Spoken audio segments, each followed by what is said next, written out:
Bangladesh football federation বাফুফের আসন্ন নির্বাচনে সভাপতি পদে দ্বিতীয় প্রার্থী হিসেবে নিজের নাম ঘোষণা করলেন তাবিথ আউয়াল। সোমবার দুপুরে রাজধানীর একটি 5 তারকা হোটেলে এই সিদ্ধান্তের কথা জানান তিনি। আমি আগামী বাংলাদেশ ফুটবল ফেডারেশনের 2024 ইলেকশনে প্রেসিডেন্ট পদের জন্য প্রস্তুত রয়েছি। আগামী 26 অক্টোবর বাফুফের আসন্ন নির্বাচনে প্রতিদ্বন্দ্বিতা করবেন না বলে আগে ঘোষণা দিয়েছেন বর্তমান সভাপতি কাজী সালাউদ্দিন।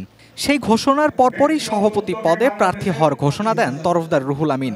শোনা যাচ্ছিল তাবিথ আউয়ালও লড়বেন বাফুফের নির্বাচনে, সেটাই অবশেষে সত্যি হলো।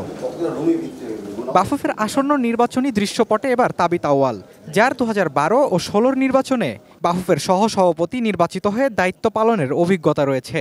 2020 সালে একই পদে টানা তৃতীয়বার দাঁড়ালেও পুনর্নির্বাচনে অল্প ভোটে হেরে যান সেবার। তবে যে দুইবার পদে ছিলেন কাজের ক্ষেত্রে নির্বাহী কমিটি ও সরকারের কোনো বাধা পাননি বলে জানান তাবিথ। 250-টিরও বেশি ডিজাইন অপশন নিয়ে ওয়ালটন স্মার্ট ফ্রিজ, বোঝে আপনার প্রয়োজন।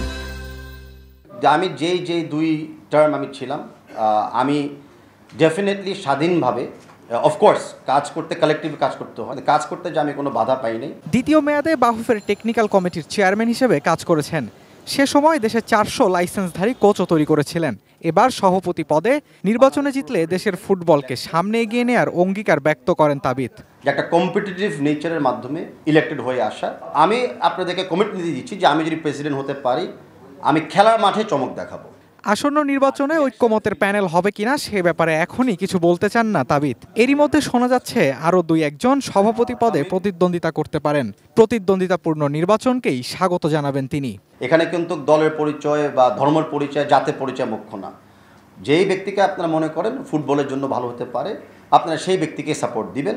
অ্যান্ড আশা করি ভোটাররা তখন সিদ্ধান্ত নেবে যে আলটিমেটলি কোন ব্যক্তি দায়িত্ব গ্রহণ করবে। তাবিথ আউয়াল বিএনপির কেন্দ্রীয় নির্বাহী কমিটিরও সদস্য। ব্যবসায়ী, ফুটবল সংগঠক ও সাবেক এই ফুটবলার গত দুবার ঢাকার উত্তর সিটি কর্পোরেশনে বিএনপির প্রার্থী হিসেবে মেয়র পদে নির্বাচন করেছিলেন। Sheikh Tanvir Hasan Arif, ATN news, Dhaka.